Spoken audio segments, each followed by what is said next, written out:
Even if we saw it together, it still remains hearsay. You understand? Okay. So when you have a head of state who has a duty to ensure that, and you know, this is what annoys me.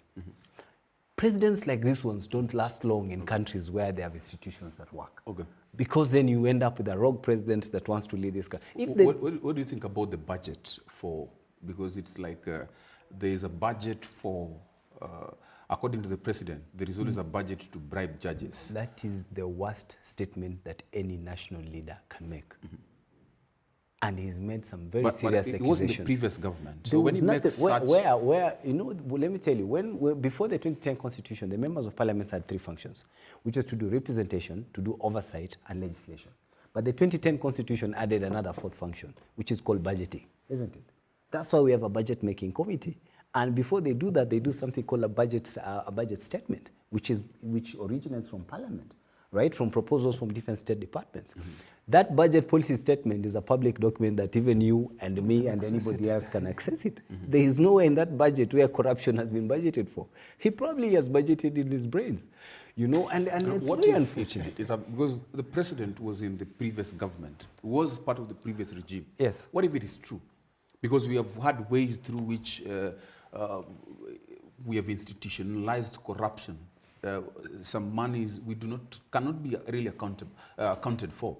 What if this is happening? You know, Kwach, I've just example. Okay. I've told you, when we were doing the constitutional review process in 2005, around that time, I was a student of law in Parklands. I was doing constitutional law. And part of actually our practicals was the first time I went to parliament, you know, to see how legislation is done. You know, introduction to Kenyan legal systems, you know that, my brother. I followed that process very keenly, and I know it. And I know some of the key institutions that have actually been put in the 2010 constitution. There is nothing wrong with what the president is saying. It's just the approach of trying to raise his recourse is what is the problem. Okay. Because you have a head of state, very quickly, you have a head of state who openly, in public and in front of the whole country, is ordering public servants to actually disobey court orders. When you hear states that have failed, they've not just failed because there's a piece of potato that has dropped down the table. Okay. No, it's because there are some institutions that have collapsed. And they start when you have a president like this one, who keeps on saying, if a president can do that, why should we all of us break the law? If the president can order somebody to break the law. It's very unfortunate. We have institutions that the president can actually pursue, including the Judicial Service Commission. He's free to petition and petition for any specific person that he believes, in his personal opinion, is a rogue character. We actually have a judge that was impeached. What's the name of that judge? Chitembwe or something like that. He was taken through the process and is actually found guilty. He has been kicked out of the Judicial Service Commission. This president too, if he does have reservations for any particular judge that he feels is not performing his duty ethically, he has a legal path to follow, and not what he's trying to suggest to Kenyans, that all of us can be rogue. Okay. So, statements of such magnanimity, what do you think, generally, how do you think they affect the judicial independence or even the rule of law? Well, Coach, the first issue is such allegations without any evidence to support them are nothing but mere public innuendos that are only fit for pedestrian debate. Yes. They're not worth bringing to the table when you want to discuss something as heavy as public confidence in the judiciary. I believe from where I sit that the president is out to reduce or to affect the public confidence or the public trust in the judiciary. We've seen the executive and the presidency have a huge Let's talk about the judicial independence and generally the rule of law. What is, because these sustained attacks, generally, they are consequence to now the rule of law and judicial independence specifically. What do you think, how are they affecting this specifically? You know, Coach, the rule of law is something very simple. Every action that you do should be in accordance with the law. What law are we referring to? We have the Constitution, we have various regulations or acts that govern what we are looking at. The Constitution says the president has a responsibility to uphold the rule of law. The Constitution says the parliament, judiciary, and the executive are independent. Independence means it could be functional in terms of the functions that you do. Two, it could be in terms of decisional. How do you make your decisions? 3, it could be financial or the monetary independence. You have your own budget. We saw the president give the judiciary 3 billion once he came in. Right now, the presidency is attacking the decisional independence of the judiciary. Decisional independence means the president comes and says, the judiciary has some rogue elements who are corrupt. They are being bribed. 2, we have some litigants who are coming before these specific courts or specific judges to derail my agenda. Remember, when you make such statements, at the end of the day, what you're affecting, Kwach, which I still insist, is the trust in the judiciary. When the public loses confidence in the impartiality or the independence of the judiciary, then we go back to anarchy. Anarchy means nobody will do any action in accordance with the law. It will be the rule of man. We were in a rule of man state back in the Moi era.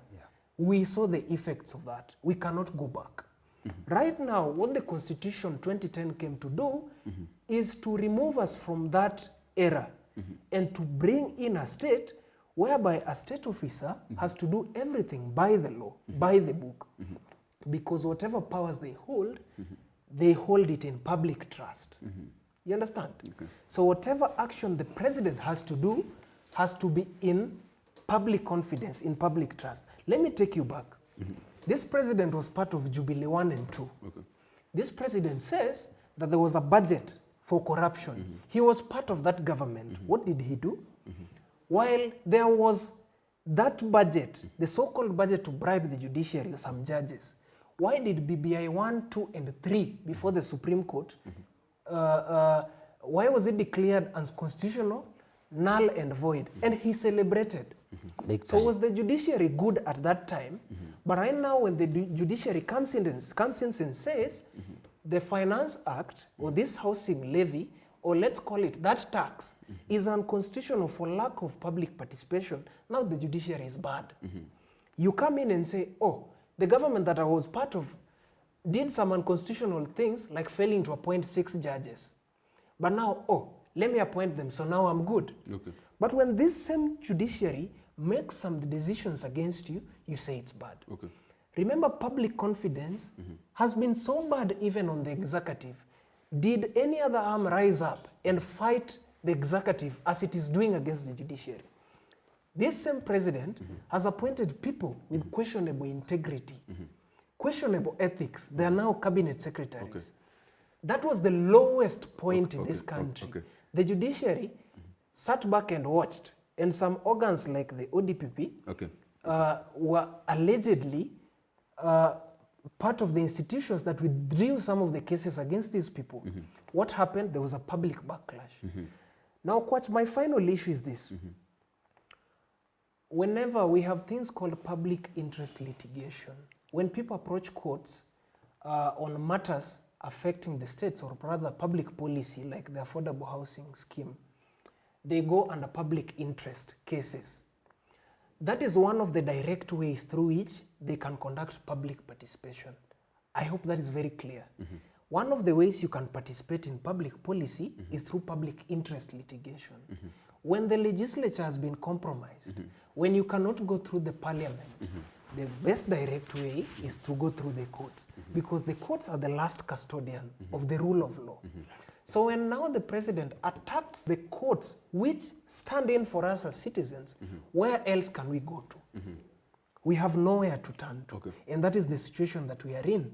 That is why all of us have a responsibility to stand up for judicial independence, to stand up to stop these attacks by the executive against the judiciary, to stand up to protect the impartiality of all judges. If anything, as Ngaira said, there are already mechanisms through which you can address any issue of corruption within the judiciary. Let us obey that. Okay, let me just ask you, Ngaira, this even as we take a short break.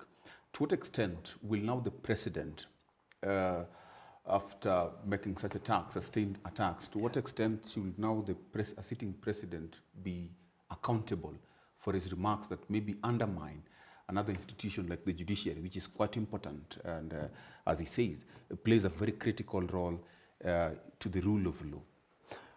Kenyans were not stupid when they passed the 2010 constitution with very clear separation, very clear mandates on the institutions that are supposed to govern their lives. And it's very clear that we do have well-separated institutions. We have the executive that is supposed to run the affairs of the state.